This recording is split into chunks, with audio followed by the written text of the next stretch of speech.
সারাদিন গিয়ে ভাই, এখন ভাই বিদ্যুৎ আসার সময় হয়েছে। বেশি সময় পাবেন না, মনে হয় 9টা 10টা পর্যন্ত পার না কি অসম্ভব। কিন্তু বিদ্যুৎ গেলেই মন করবেন শেষ, বিদ্যুৎ আর আসবে না। এই হচ্ছে বাংলাদেশের বিদ্যুৎ।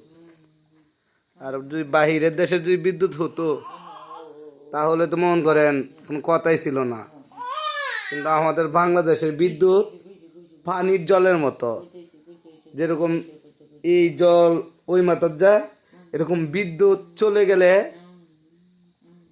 আপনার পানির সাথে মিশে যা, বিদ্যুৎ আসার কোনো আর খবর থাকে না। যদি বিদ্যুতের অফিসে যদি ফোন দেন বিদ্যুতের জন্য, তাহলে বলবে জানেন না কত সংকট, তেলের সংকটের জন্য বিদ্যুৎ পাওয়া যায় না। আগে নাকি কয়লার জন্য বিদ্যুৎ পাওয়া যেত না, আর এখন তেলের জন্য ভাই বিদ্যুৎ পাওয়া যায় না।